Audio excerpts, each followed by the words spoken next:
Hello everyone, कैसे हैं आप सब इस सीरीज के साथ जुड़ते जाइए। आज फिर आप सभी के लिए लेकर आए हैं आईटीआई प्रतियोगी प्रवेश परीक्षा से मोस्ट इंपॉर्टेंट 50 क्वेश्चन, जो कि आप सभी के लिए काफी इंपॉर्टेंट है। तो आप वीडियो को लाइक करने के साथ साथ दोस्तों के साथ शेयर करना ना भूले। तो आप दोस्तों के साथ वीडियो को शेयर कर दीजिए और अभी तक आपने चैनल को सब्सक्राइब नहीं किया है तो चैनल को सब्सक्राइब कर ले और बेल आइकन को प्रेस कर ले, ताकि हमारे आने वाले अगले वीडियो का नोटिफिकेशन आप सभी को मिलती रहे। जैसे कि आप सभी का बहुत कमेंट आ रहा था कि इसका पीडीएफ फाइल लेने के लिए, तो आप हमारे व्हाट्सएप ग्रुप में ज्वाइन होकर इसका पीडीएफ फाइल ले सकते हैं। उसका लिंक आप सभी को डिस्क्रिप्शन में मिल जाएगा और बहुत सारा आईटीआई से इंपॉर्टेंट क्वेश्चन है जो कि मैंने पहले ही बना चुका है, तो आप वहां पर भी जाकर देख सकते हैं। तो चलिए इस सेशन को शुरू किया जाए। तो एक एक करके सभी क्वेश्चन को देखा जाएगा, तो आप वीडियो को प्लीज अंत तक देखिएगा और सभी का आंसर कमेंट बॉक्स में करने की कोशिश कीजिएगा। तो यहाँ पर फर्स्ट नंबर प्रश्न क्या कह रहा है कि निम्नलिखित में कौन सा मौलिक कर्तव्य के अंतर्गत नहीं आता है। तो निम्नलिखित में कौन सा है जो कि मौलिक कर्तव्य के अंतर्गत नहीं आता है। तो आपके सामने 4 विकल्प दिया गया है। जैसे ए में दिया है कि सार्वजनिक संपत्ति की सुरक्षा, और बी में दिया है कि प्राकृतिक पर्यावरण का संरक्षण तथा उस पर सुधार करना, और सी में दिया है कि सद्भाव का बढ़ावा देना, और डी में दिया है कि अभिव्यक्ति की स्वतंत्रता का संरक्षण। तो कौन सा अधिकार है जो कि मौलिक कर्तव्य के अंतर्गत नहीं आता है। तो आपका टाइम 5 सेकंड के लिए दिया जाता है। 5 सेकंड में इसका आंसर जरूर आप कमेंट बॉक्स में करें। तो आपका टाइम स्टार्ट होता है अब।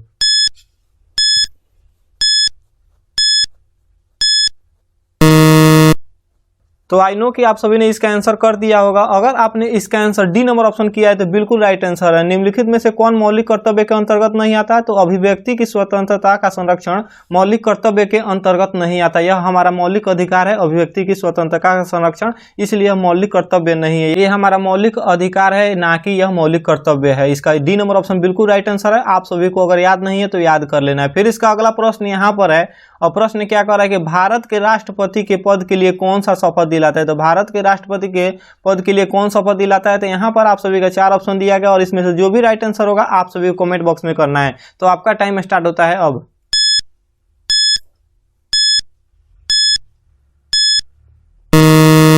तो अगर आपने इसका आंसर बी नंबर ऑप्शन किया है तो बिल्कुल राइट आंसर है। भारत के राष्ट्रपति के पद के लिए कौन शपथ दिलाता है। तो भारत का मुख्य न्यायाधीश होते हैं जो कि शपथ दिलाते हैं। इसका बी नंबर ऑप्शन बिल्कुल राइट आंसर है। अगर आपने टिक किया है तो बिल्कुल राइट आंसर है। इसका बी नंबर ऑप्शन बिल्कुल राइट आंसर है। फिर इसका अगला प्रश्न यहाँ पर है, और प्रश्न क्या कर रहा है कि भारतीय संविधान में न्यायिक पुनरावलोकन का प्रावधान किस देश के संविधान से लिया गया है। तो न्यायिक पुनरावलोकन का प्रावधान किस देश से लिया गया है। तो आपके सामने 4 विकल्प इसका भी दिया गया है और इसका जो भी राइट आंसर होगा आप कमेंट बॉक्स में करें। तो आपका टाइम स्टार्ट होता है।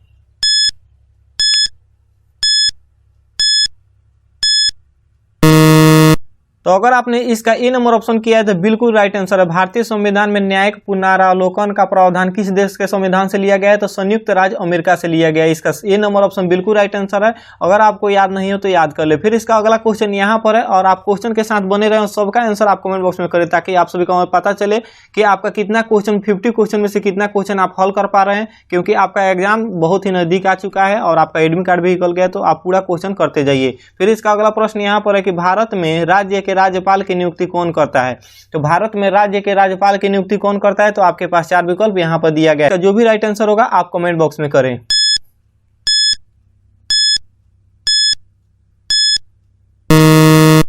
तो अगर आपने इसका डी नंबर ऑप्शन किया है तो बिल्कुल राइट आंसर किया। भारत के राज्यपाल की नियुक्ति कौन करता है। तो भारत के राष्ट्रपति करते हैं, उन्हीं के पास ये अधिकार होता है। इसका डी नंबर ऑप्शन बिल्कुल राइट आंसर। अगर आपने किया है तो ये सही आंसर है। फिर इसका अगला प्रश्न यहाँ पर है कि उत्प्रेषणादेश या उत्प्रेषण से क्या अभिप्राय है। उत्प्रेषण देश या उत्प्रेषण से क्या अभिप्राय है। तो आपके पास 4 विकल्प इसका भी दिया गया है और इसका जो भी राइट आंसर होगा आप सभी को कमेंट बॉक्स में करना है। तो आपका टाइम स्टार्ट होता है।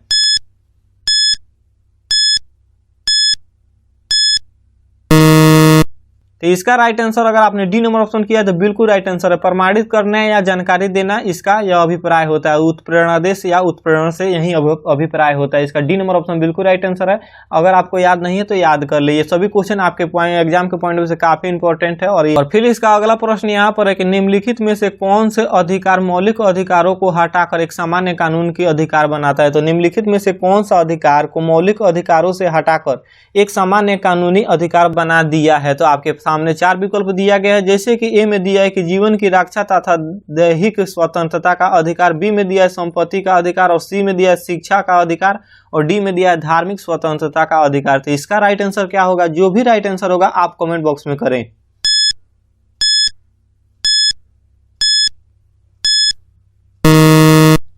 तो अगर आपने इसका बी नंबर ऑप्शन किया है तो बिल्कुल राइट आंसर है। संपत्ति का अधिकार है जो कि मौलिक अधिकारों से हटाकर एक सामान्य कानूनी अधिकार बना दिया गया। इसका बी नंबर ऑप्शन बिल्कुल राइट आंसर है। सभी क्वेश्चन काफी इंपॉर्टेंट है, तो इस पर आप विशेष फोकस करें। फिर इसका अगला प्रश्न यहाँ पर है कि किस अनुच्छेद के अंतर्गत भारत के राष्ट्रपति द्वारा वित्तीय आपातकाल लागू किया जा सकता है। तो किस अनुच्छेद के अंतर्गत भारत के राष्ट्रपति द्वारा वित्तीय आपातकाल की लागू किया जा सकता है। तो ये भी मोस्ट इंपॉर्टेंट प्रश्न है, और इसका जो भी राइट आंसर होगा आप प्लीज कमेंट बॉक्स में इसका आंसर करें। तो आपका टाइम स्टार्ट होता है अब।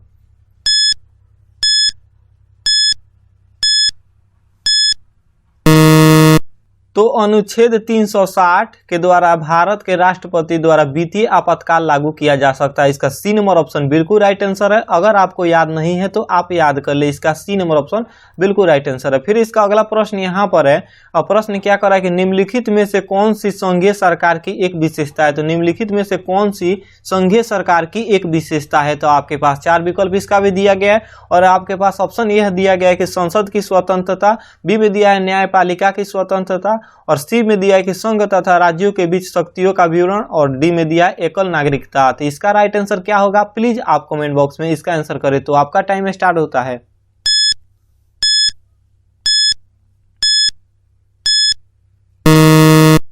तो अगर आपने इसका सी नंबर ऑप्शन किया है तो बिल्कुल राइट आंसर है। संघ तथा स्वराज्यों के बीच की शक्तियों का विवरण, इसका सी नंबर ऑप्शन बिल्कुल राइट आंसर है। अगर आपने टिक किया है तो बिल्कुल राइट आंसर है। संघीय सरकार की क्या विशेषता है, तो संघ तथा राज्यों के बीच शक्तियों का विवरण, इसका सी नंबर ऑप्शन बिल्कुल राइट आंसर है।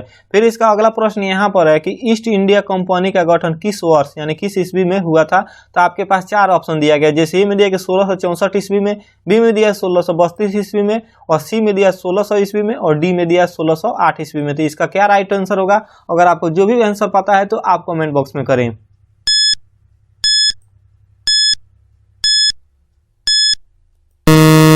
तो अगर आपने इसका सी नंबर ऑप्शन किया है तो बिल्कुल राइट आंसर है। ईस्ट इंडिया कंपनी का गठन किस वर्ष हुआ, तो किस ईस्वी में हुआ, तो 1600 ईस्वी में। इसका सी नंबर ऑप्शन बिल्कुल राइट आंसर है।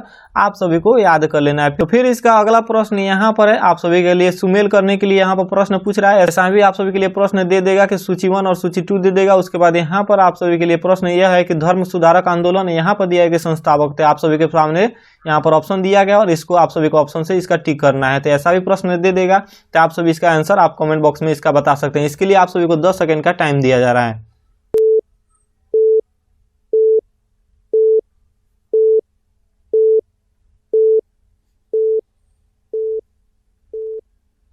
इसका आंसर आप सभी को बी नंबर ऑप्शन याद रखना है। यहाँ पर एक आ जाएगा 2 में, तो यहाँ पर एक आर्य समाज का क्या जाएगा, तो दयानंद सरस्वती में जाएगा। उसके बाद यहाँ पर जाएगा बी का 1 में जाएगा, तो बी का 1 में जाएगा यानी ब्रह्म समाज का कहाँ जाएगा, तो राजा राम मोहन पर राय पर जाएगा। इस तरह आप सभी को याद कर लेना है।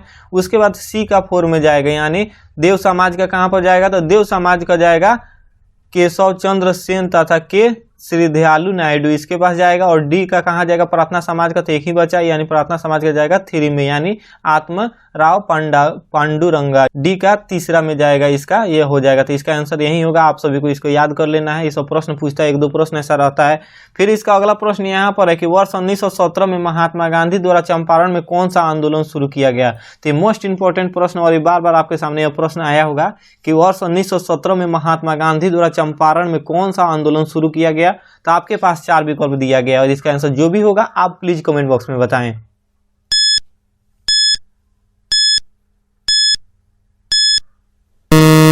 तो अगर इसका आंसर आपने ए नंबर ऑप्शन किया है तो बिल्कुल राइट आंसर किया। वर्ष 1917 में महात्मा गांधी द्वारा चंपारण में कौन सी आंदोलन शुरू किया गया, तो सत्याग्रह आंदोलन शुरू किया गया। इसका ए नंबर ऑप्शन बिल्कुल राइट आंसर। अगर आपको याद है तो बिल्कुल सही आंसर याद किए हैं।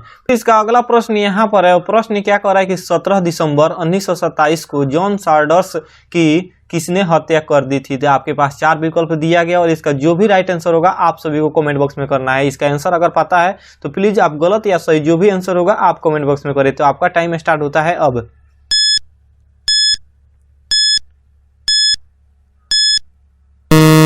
तो आई नो कि आप सभी ने इसका आंसर कर दिया होगा। तो इसका राइट आंसर आप सभी को ए नंबर ऑप्शन ने अगर किए हैं तो बिल्कुल राइट आंसर किए हैं। भगत सिंह ने जॉन साल्डर्स की हत्या कर दी थी, इसका ए नंबर ऑप्शन बिल्कुल राइट आंसर है। फिर इसका अगला प्रश्न यहाँ पर है कि संस्कृत नाटक नागानंद की रचना किस शासक द्वारा की गई थी। तो संस्कृत नाटक नागानंद की रचना किस शासक द्वारा की गई थी। तो आपके पास 4 विकल्प इसका भी दिया गया और इसका जो भी राइट आंसर होगा आप सभी को कमेंट बॉक्स में करना है। तो आपका टाइम स्टार्ट होता है अब।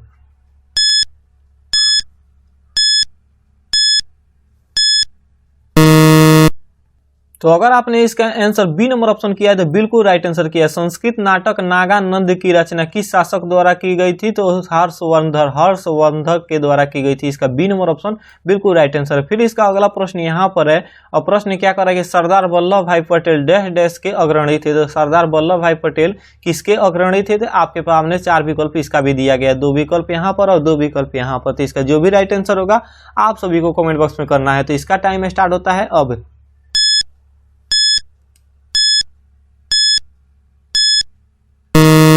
तो अगर आपने इसका सी नंबर ऑप्शन किया है तो बिल्कुल राइट आंसर है। सरदार वल्लभ भाई पटेल बारदौली सत्याग्रह के अग्रणी थे। इस यहाँ पर क्या होगा ऑप्शन में, तो बारदौली सत्याग्रह होगा, इसका सी नंबर ऑप्शन बिल्कुल राइट आंसर है। आप सभी को अगर याद नहीं है तो याद कर लेना, याद है तो बिल्कुल। फिर इसका अगला प्रश्न यहाँ पर है और प्रश्न क्या कर रहा है कि निम्नलिखित घटनाओं का उनके घटना क्रमानुसार सही क्रम क्या है। तो यहाँ पर 4 ऑप्शन दिया गया। ए में दिया है कि भारत छोड़ो आंदोलन, बी में दिया है शिमला आंदोलन और सी में दिया है पूना समझौता और डी में दिया है कैबिनेट मिशन कूट। तो ये में कौन सा घटनाक्रम के अनुसार हुआ है तो आप सभी को इसमें सजाना है। जैसे कि 4 विकल्प इसका दिया गया था, आपको 10 सेकंड का टाइम देते हैं। इसको आप इसका जो भी राइट आंसर होगा यहाँ पर ऑप्शन दिया गया, सभी में ऑप्शन में से देखकर इसका जो भी राइट आंसर होगा आप सभी को कमेंट बॉक्स में करना है। तो 10 सेकंड का टाइम अब स्टार्ट होता है।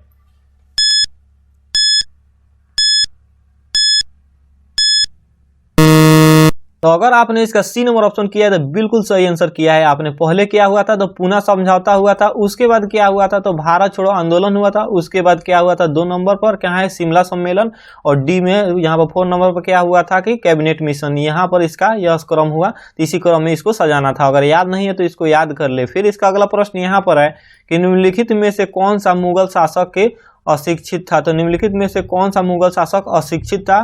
तो यहाँ पर 4 विकल्प दिया गया और आपका इसका जो भी राइट आंसर होगा आप सभी को कमेंट बॉक्स में करना है। तो आपका टाइम स्टार्ट होता है। यहाँ पर फर्स्ट नंबर दिया है कि शाहजहां, बी में दिया है औरंगजेब और सी में दिया है अकबर और डी में दिया है जहांगीर। तो इसका क्या राइट आंसर होगा आप प्लीज कमेंट बॉक्स में करें इसका आंसर।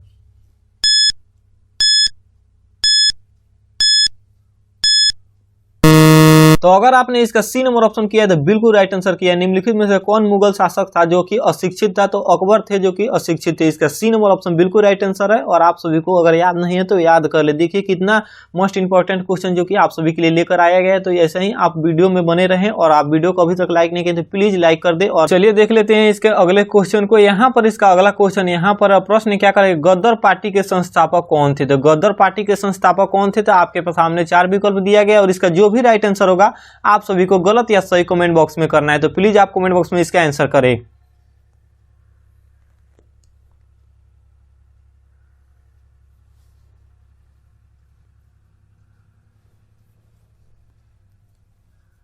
तो अगर आपने इसका बी नंबर ऑप्शन किया है तो बिल्कुल राइट आंसर किया है। गद्दार पार्टी के संस्थापक कौन थे, इसका बी नंबर ऑप्शन बिल्कुल राइट आंसर है।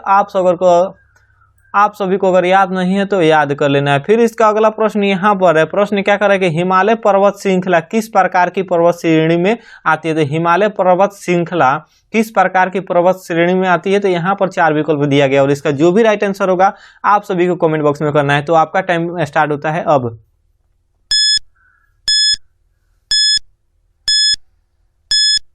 हिमालय पर्वत श्रृंखला किस प्रकार की पर्वत श्रेणी में आती है। तो विलित पर्वत श्रेणी में आती है, इसका डी नंबर ऑप्शन बिल्कुल राइट आंसर है। अगर याद नहीं है तो याद कर ले। अब फिर बढ़ते हैं, यहाँ पर आप सभी का 20 क्वेश्चन हो गया। अगर आप यहाँ पर बता सकते हैं 20 क्वेश्चन में आप सभी का कितना क्वेश्चन को आप सभी का आंसर पता था, आप प्लीज में कमेंट बॉक्स में बताइए। और आप ये भी बताइए कि आवाज कैसे आ रहा है, इसका क्वालिटी आवाज का कैसा आ रहा है और आप सभी को ये अच्छे से दिख रहा है कि नहीं। तो आप प्लीज कमेंट बॉक्स में ये सब बता दें। फिर इसका अगला प्रश्न यहाँ पर है और प्रश्न को आप ध्यान से देखिए। प्रश्न क्या कर रहा है कि मलाक्का जल डमरू मध्य किन 2 भूभागों को अलग करता है। तो किन 2 भूभागों को अलग करता है। तो यहाँ पर आप सभी के सामने 4 विकल्प दिया गया है और इसका जो भी राइट आंसर होगा आप सभी को कमेंट बॉक्स में करना है। तो आपको 10 सेकंड का टाइम देते हैं और 10 सेकंड में इसका आंसर कर देना है कमेंट बॉक्स में। तो चलिए आपका टाइम स्टार्ट होता है अब।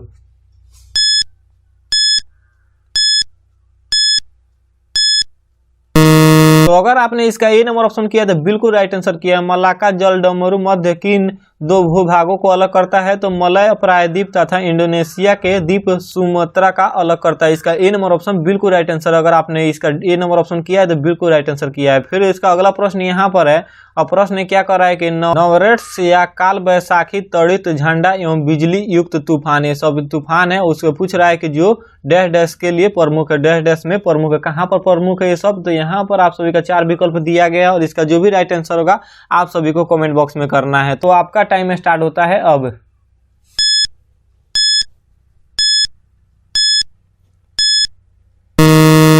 तो अगर आपने इसका सी नंबर ऑप्शन किया तो बिल्कुल राइट आंसर किया। भारत तथा बांग्लादेश में नवरेट्स या काल बैसाखी तड़ित झंडा और बिजली युक्त तूफान जो कि यहाँ के लिए प्रमुख थे, बांग्लादेश और भारत के लिए प्रमुख है। उसके बाद अगला क्वेश्चन यहाँ पर है, प्रश्न क्या कर रहा है कि चीन सागर में आने वाले उष्णकटिबंधीय चक्रवात का क्या नाम है? तो चीन सागर में आने वाले उष्णकटिबंधीय चक्रवात का क्या नाम है? तो आपके सामने 4 विकल्प दिया गया और इसका जो भी राइट आंसर है आप सभी को कमेंट बॉक्स में करना है।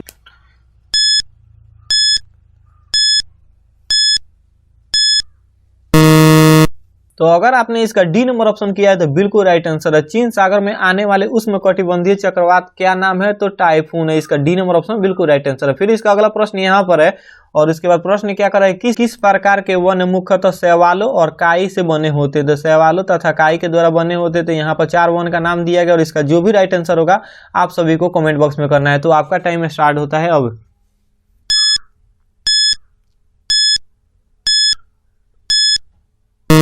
तो अगर आपने इसका बी नंबर ऑप्शन किया है तो बिल्कुल राइट आंसर है। शैवालों और काई के द्वारा कौन सा वन बना रहता है? तो टुंडा वन। इसका बी नंबर ऑप्शन बिल्कुल राइट आंसर है। फिर इसका अगला प्रश्न यहाँ पर है कि पृथ्वी की भूप्रपट्टी तथा मेंटल के बीच की सीमा है। तो पृथ्वी की भूप्रपट्टी तथा मेंटल के बीच की सीमा डैश डैश है। तो यहाँ पर 4 ऑप्शन दिया गया और इसका जो भी राइट आंसर है आप सब कमेंट बॉक्स में करें।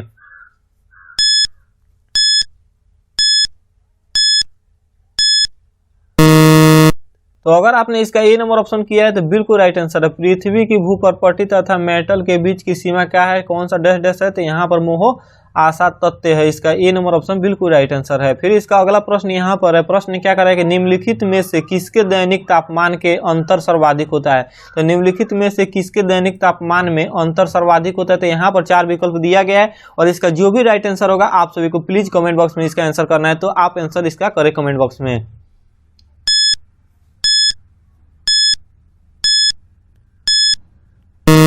तो अगर आपने इसका ए नंबर ऑप्शन किया है तो बिल्कुल राइट आंसर है। निम्नलिखित में से किसके दैनिक तापमान में अंतर सर्वाधिक होता है? तो मरुस्थल के तापमान में अंतर सर्वाधिक होता है। इसका ए नंबर ऑप्शन बिल्कुल राइट आंसर है। अगर आप सभी को याद नहीं है तो प्लीज याद कर ले। तो फिर इसका अगला प्रश्न यहाँ पर है, प्रश्न क्या कर रहा है कि डोल्ड्रम्स दबाव क्षेत्र निम्नलिखित में से किन 2 अक्षांशों के मध्य स्थित है? तो इसका राइट आंसर क्या होगा आप सभी को कमेंट बॉक्स में इसका आंसर करना है। तो आपका टाइम स्टार्ट होता है अब।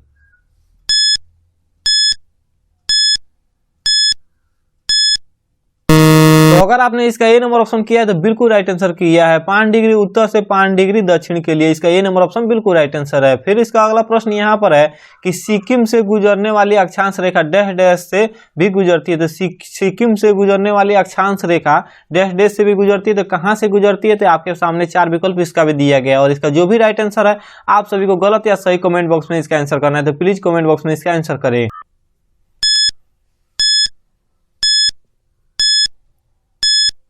तो आई नो कि आप सभी ने इसका आंसर कर दिया होगा। अगर आपने इसका बी नंबर ऑप्शन किया तो बिल्कुल राइट आंसर है। सिक्किम से गुजरने वाली अक्षांश रेखा राजस्थान से भी गुजरती है। इसका बी नंबर ऑप्शन बिल्कुल राइट आंसर है।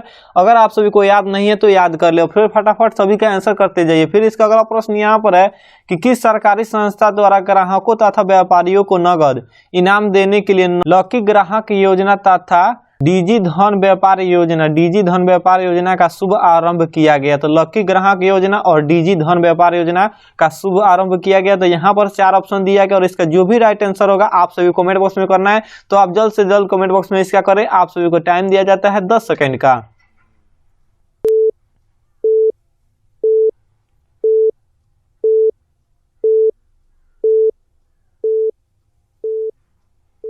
तो आई नो कि आप सभी ने इसका आंसर कर दिया होगा। अगर आपने इसका आंसर ए नंबर ऑप्शन किया है तो बिल्कुल राइट आंसर किया है। लकी ग्राहक योजना और डिजी धन व्यापार योजना राष्ट्रीय भारत परिवर्तन संस्था के द्वारा चलाया जाता है, शुभारंभ किया गया। इसका ए नंबर ऑप्शन बिल्कुल राइट आंसर है। अगर आप सभी को याद नहीं है तो याद कर ले। फिर इसका अगला प्रश्न यहाँ पर है, प्रश्न आप सभी का यहाँ पर है। प्रश्न क्या करें कि निम्नलिखित में से कौन सा खाद्य सुरक्षा प्रणाली का एक घटक है। तो आपके सामने 4 विकल्प दिया गया और इसका जो भी राइट आंसर होगा आप जल्द से जल्द कमेंट बॉक्स में इसका आंसर करें।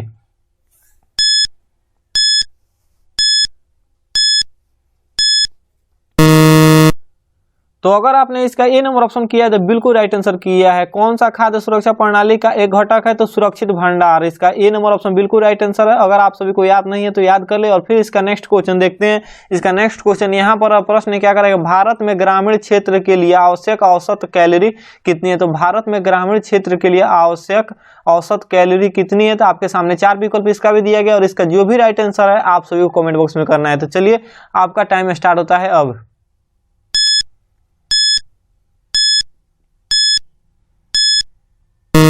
तो अगर आपने इसका डी नंबर ऑप्शन किया तो बिल्कुल राइट आंसर किया। ग्रामीण क्षेत्रों के लिए 2400 औसत कैलोरी है। इसका डी नंबर ऑप्शन बिल्कुल राइट आंसर है। फिर इसका अगला प्रश्न यहाँ पर है और प्रश्न क्या करा है कि डैश डैश वक्र बाजार में सभी उपभोक्ताओं की मांग को वस्तु की कीमत के विभिन्न स्तरों पर संग्रह दृष्टि से देखकर मांग को प्रदर्शित करता है। तो डैश डैश वक्र बाजार में सभी उपभोक्ताओं की मांग को वस्तु की कीमत के विभिन्न स्तरों पर समग्र दृष्टि से देखकर मांग को प्रदर्शित किया करता है। तो आपके सामने 4 विकल्प इसका भी दिया गया और इसका जो भी राइट आंसर होगा आप सभी को कमेंट बॉक्स में इसका आंसर करना है। तो चलिए प्लीज कमेंट बॉक्स में इसका आंसर कीजिए।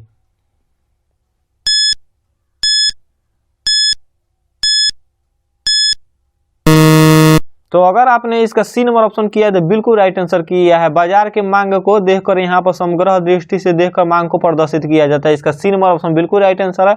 आप सभी को अगर याद नहीं है तो याद कर ले। फिर इसका अगला प्रश्न आप देख ही रहे हैं कि कितना लॉन्ग प्रश्न पूछ रहा है, 2-2 3-3 लाइन का प्रश्न पूछ रहा है। तो इसी तरह आप सभी का यहाँ पर एग्जाम में रहने वाला है। तो ये सब प्रश्न को आप ना देखा करें और सभी को अच्छे तरह से देखते जाइए। फिर इसका अगला प्रश्न यहाँ पर है कि जिस बाजार का संरचना में केवल डैश डैश विक्रेता होते हैं उसे एकाधिकार कहते हैं। तो क्या कहते हैं, तो यहाँ पर आप सभी के सामने 4 विकल्प दिया गया और आप सभी को जल्द से जल्द इसका कमेंट बॉक्स में इसका आंसर करना है। तो प्लीज करें कमेंट बॉक्स में इसका आंसर।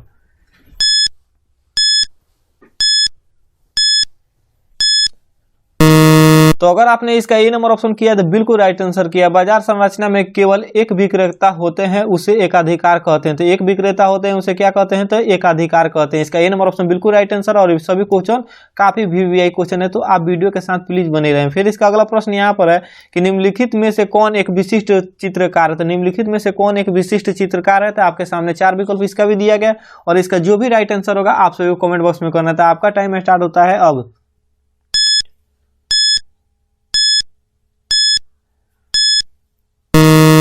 तो अगर आपने इसका सी नंबर ऑप्शन किया तो बिल्कुल राइट आंसर किया है। एक विशिष्ट चित्रकार है तो अमृता शेरगिल है। इसका सी नंबर ऑप्शन बिल्कुल राइट आंसर है।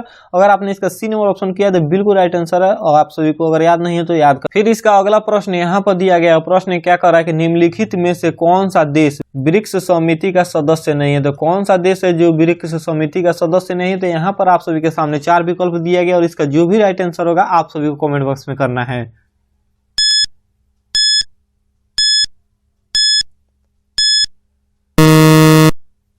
तो अगर आपने इसका सी नंबर ऑप्शन किया है तो बिल्कुल राइट आंसर है। कौन सा देश है, तो आइसलैंड है जो कि ब्रिक्स समिति के सदस्य नहीं है। इसका सी नंबर ऑप्शन बिल्कुल राइट आंसर है।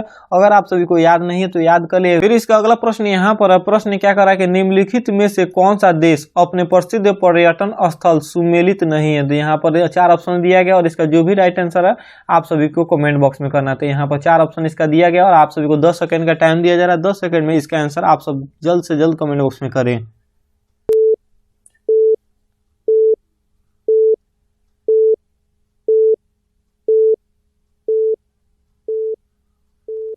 तो इसका राइट आंसर अगर आपने ए नंबर ऑप्शन किया है या बी नंबर ऑप्शन किया है या सी नंबर ऑप्शन किया है तो ये तीनों गलत है, क्योंकि ये तीनों मेल खा रहा है। चीन है जो कि चीन का विशाल दीवार वहां पर है। उसके बाद भूटान है जो कि टाकसाड वहां पर स्थित है। और उसके बाद यहाँ पर सी में जैसे कि नेपाल है या तो पाशुपति मंदिर वहां पर स्थित है। मगर डी में श्रीलंका है जो कि पद्म स्वामी मंदिर वहां पर स्थित नहीं है। इसलिए इसका डी नंबर ऑप्शन बिल्कुल राइट आंसर है। यही मेल नहीं खा रहा है तो यही पूछ रहा था प्रश्न, इसलिए इसका डी नंबर ऑप्शन यहाँ पर इसका राइट आंसर हो जाएगा। फिर इसका अगला प्रश्न यहाँ पर है कि वर्ल्ड वाइड वेब या विश्वव्यापी वेब के आविष्कार के लिए किसे जाना जाता है? तो वर्ल्ड वाइड वेब या विश्वव्यापी वेब के आविष्कार के लिए किसे जाना जाता है? तो यहाँ पर 4 विकल्प दिया गया और ये काफी VVI क्वेश्चन है, तो आप इसका आंसर कमेंट बॉक्स में जरूर करें। तो इसका आंसर जो भी होगा आप कमेंट बॉक्स में जल्द से जल्द करें।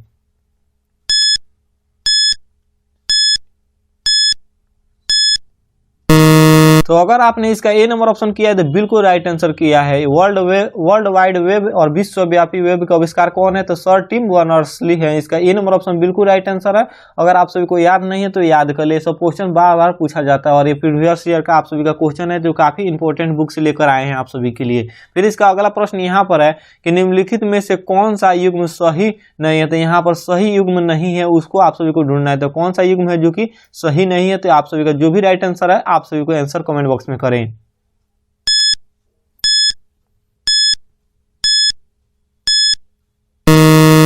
तो अगर आपने इसका डी नंबर ऑप्शन किया है तो बिल्कुल राइट आंसर किया है, जो कि ये तीनों है जो कि सही युग्म है, मगर डी नंबर ऑप्शन है जो कि सही युग्म नहीं है, इसलिए इसका डी नंबर ऑप्शन यहाँ पर राइट आंसर हो जाएगा। नंदलाल बोस जो कि बांसुरी के यहाँ पर दिया गया, इसलिए इसका D number option right answer नहीं होगा। फिर इसका अगला प्रश्न यहाँ पर है कि जेबी डनलप ने किसका आविष्कार किया था? तो जेबी डनलप ने किसका आविष्कार किया था? तो यहाँ पर 4 ऑप्शन दिया गया और इसका जो भी राइट आंसर होगा आप सभी को कमेंट बॉक्स में करना है, तो आप इसका आंसर कमेंट बॉक्स में करें।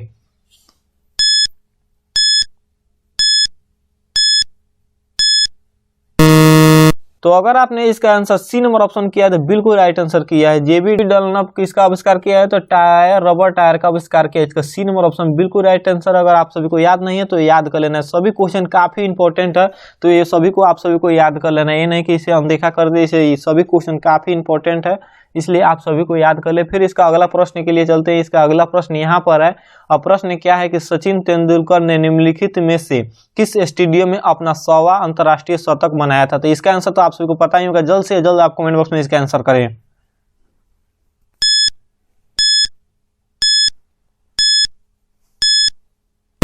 अगर आपने इसका आंसर बी नंबर ऑप्शन किया है तो बिल्कुल राइट आंसर किया है। सचिन तेंदुलकर ने निम्नलिखित में से किस स्टेडियम में अपना 100वां अंतर्राष्ट्रीय शतक पूरा किया था? तो शेर ए बांग्ला स्टेडियम में, बांग्ला स्टेडियम में अपना अंतर्राष्ट्रीय 100वां शतक पूरा किया था, शेर ए बांग्ला स्टेडियम में। इसका बी नंबर ऑप्शन बिल्कुल राइट आंसर है, इसको आप जरूर याद कर ले। फिर इसका अगला प्रश्न यहाँ पर है कि निम्नलिखित में से कौन एक प्रसिद्ध गायक है? तो निम्नलिखित में से कौन एक प्रसिद्ध गायक है? तो 4 गायक का नाम दिया गया और इसमें से जो भी प्रसिद्ध गायक होंगे उनका आंसर आप सभी को कमेंट बॉक्स में करना है। तो आपको क्या याद है आप कमेंट बॉक्स में इसका आंसर करें।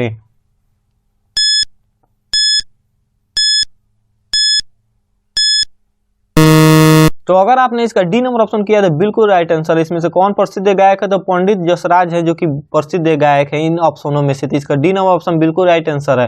फिर इसका अगला प्रश्न यहाँ पर है कि Hema Malini beyond the dream girl किस लेखक या लेखिका द्वारा लिखा गई? तो Hema Malini beyond the dream girl किस लेखक या लेखिका द्वारा लिखी गई? तो आपके सामने 4 विकल्प दिया गया और इसका जो भी राइट आंसर होगा आप सभी को कमेंट बॉक्स में करना है। तो यहाँ पर 4 ऑप्शन दिया गया और आप सब इसका आंसर कमेंट बॉक्स में करें।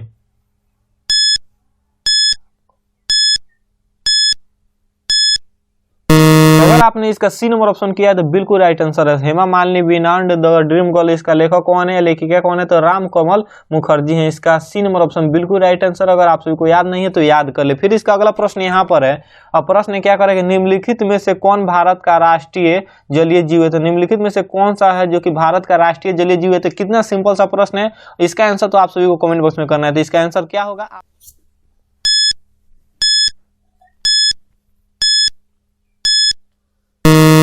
तो अगर आपने इसका आंसर ए नंबर या बी नंबर या सी नंबर ऑप्शन किया है तो बिल्कुल गलत आंसर है। इसका आंसर क्या होगा? डी नंबर ऑप्शन बिल्कुल राइट आंसर होगा। निम्नलिखित में से कौन है जो भारत का राष्ट्रीय जलीय जीव है? तो गंगा सुंस है, जिसे आप क्या नाम से जानते हैं? तो गंगा नदी की डॉल्फिन के नाम से भी जानते हैं, डॉल्फिन मछली के नाम से जानती है, जो कि जलीय जीव है या राष्ट्रीय जलीय जीव है। फिर इसका अगला प्रश्न यहाँ पर है, क्योटो प्रोटोकॉल का प्रथम शिखर सम्मेलन किस देश में आयोजित किया गया था? तो क्योटो प्रोटोकॉल का प्रथम शिखर सम्मेलन किस देश में आयोजित किया गया था? आपके सामने 4 विकल्प दिया गया और इसका जो भी राइट आंसर होगा आप सभी को कमेंट बॉक्स में करना है। तो आप सब कमेंट बॉक्स में इसका आंसर जरूर करें।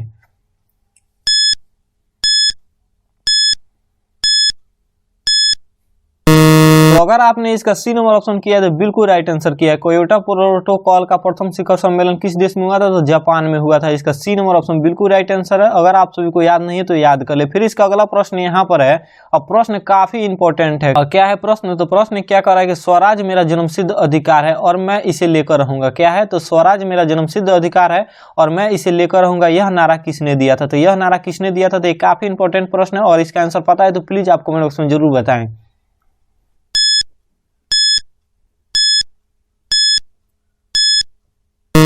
तो अगर आपने इसका आंसर सी नंबर ऑप्शन किया है तो बिल्कुल राइट आंसर किया है। स्वराज हमारा जन्मसिद्ध अधिकार है और मैं इसे लेकर रहूंगा। बाल गंगाधर तिलक द्वारा यह नारा लगाया गया था। इसका सी नंबर ऑप्शन बिल्कुल राइट आंसर है। अगर आप सभी को याद नहीं है तो प्लीज आप याद कर ले। ये सभी क्वेश्चन काफी इंपॉर्टेंट है आपके एग्जाम के पॉइंट ऑफ व्यू से। इसका अगला प्रश्न यहाँ पर है कि विंबलडन स्थान निम्न में से किस खेल के संबंधित है? तो विंबलडन स्थान निम्न में से किस खेल से संबंधित है? तो यहाँ पर 4 विकल्प दिया गया और इसका जो भी राइट आंसर होगा आप सभी को कमेंट बॉक्स में करना है। तो आप प्लीज कमेंट बॉक्स में सभी का आंसर जरूर करें। तो इसका आंसर आप कमेंट बॉक्स में जरूर करें।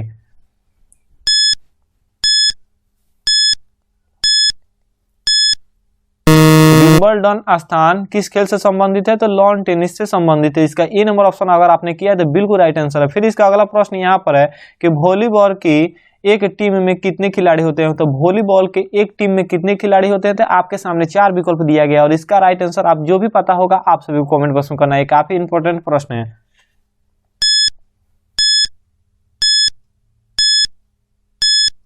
तो अगर आपने इसका सी नंबर ऑप्शन किया है तो बिल्कुल राइट आंसर किया है। वॉलीबॉल में एक टीम में कितने खिलाड़ी होते हैं? तो 6 खिलाड़ी होते हैं। इसका सी नंबर ऑप्शन बिल्कुल राइट आंसर है। इसका अगला प्रश्न यहाँ पर है कि साई प्रणीत निम्न में से किस खेल से संबंधित है? तो साई प्रणीत निम्न में से किस खेल से संबंधित है? तो यहाँ पर 4 खेल का नाम दिया गया और इसका जो भी राइट आंसर होगा आप सभी को कमेंट बॉक्स में करना है। तो देखिए इसका आंसर क्या होता है।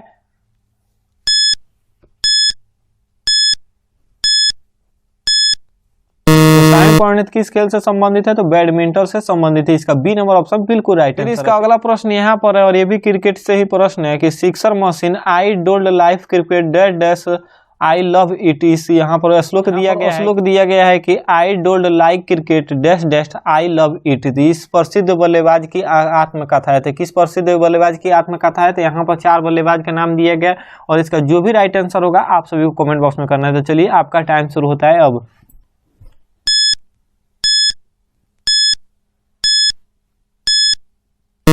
आपने इसका सी नंबर ऑप्शन किया है तो बिल्कुल राइट आंसर किया है। क्रिस गेल का यह श्लोक है I don't like cricket dash dash I love it. इसका यही क्रिस गेल का यही श्लोक। तो फिर इसका अगला प्रश्न यहाँ पर है और प्रश्न क्या कर रहा है कि 21वां राष्ट्रमंडल खेल कहाँ आयोजित हुआ था? तो यहाँ पर 4 जगह का नाम दिया गया और कहाँ पर आयोजित हुआ था? तो आपके सामने 4 विकल्प है।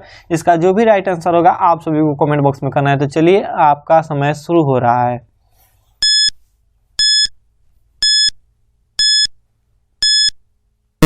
आपने इसका आंसर ए नंबर ऑप्शन किया है तो बिल्कुल राइट आंसर किया है। 21वां राष्ट्रमंडल खेल कहाँ आयोजित हुआ था? तो गोल्ड कोस्ट में हुआ था। इसका ए नंबर ऑप्शन बिल्कुल राइट आंसर है। आप सभी को याद कर लेना है अगर याद नहीं है तो।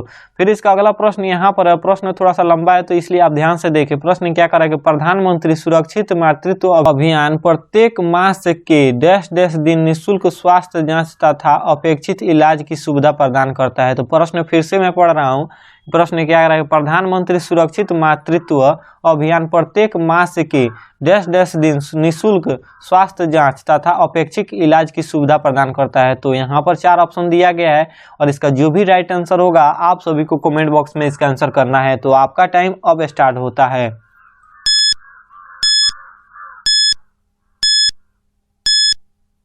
अगर आपने इसका बी नंबर ऑप्शन किया है तो बिल्कुल राइट आंसर किया है। प्रधानमंत्री सुरक्षित मातृत्व अभियान प्रत्येक मास के 90वें दिन निःशुल्क स्वास्थ्य जांच तथा अपेक्षित इलाज की सुविधा प्रदान करता है। इसका बी नंबर ऑप्शन बिल्कुल राइट आंसर है। फिर इसका अगला प्रश्न यहाँ पर है और यह लास्ट प्रश्न है। तो इसके बाद आप सब कमेंट बॉक्स में बता सकते हैं कि 50 क्वेश्चन में आप सभी को कितना क्वेश्चन जो कि पहले से पता था और कितना क्वेश्चन जो कि नहीं पता था और आपने कितना स्कोर इसमें किया। जैसे कि 50 में आपने कितना स्कोर किया या 40 क्वेश्चन किया या 30 क्वेश्चन किया या कितना क्वेश्चन किया, तो आप कमेंट बॉक्स में बता सकते हैं। तो चलिए लास्ट क्वेश्चन को देख लेते हैं। तो प्रश्न क्या कर रहा है कि राज्य में शिशु मृत्यु दर में कमी लाने के लिए, तो जो कि बच्चियों के लिए यह लागू किया गया था कि शिशु मृत्यु दर में कमी लाने के लिए दुलारी कन्या योजना किस राज्य में शुरू की गई थी। तो किस राज्य में दुलारी कन्या योजना किस राज्य में शुरू की गई है। तो यहाँ पर 4 विकल्प दिया गया और आपको जो भी आंसर पता होगा आप सभी को कमेंट बॉक्स में करना है।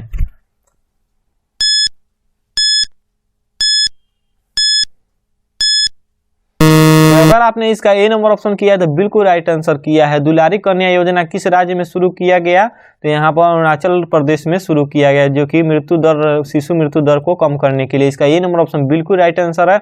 आप सभी को याद कर लेना है, अगर आप सभी को याद नहीं है तो ये रहा आप सभी का 50 क्वेश्चन, जो कि काफी इंपॉर्टेंट था, जो कि आपके एग्जाम के पॉइंट ऑफ व्यू से। तो सभी क्वेश्चन को मैंने इस वीडियो में कवर कर दिया है। तो अगर आप इस वीडियो का PDF फाइल लेना चाहते हैं तो आप हमारे व्हाट्सएप ग्रुप में ज्वाइन हो सकते हैं, और आप कमेंट बॉक्स में आपको कोई भी डाउट या कंफ्यूजन हो तो आप वीडियो के कमेंट बॉक्स में पूछ सकते हैं, हम बताने की कोशिश करेंगे। फिर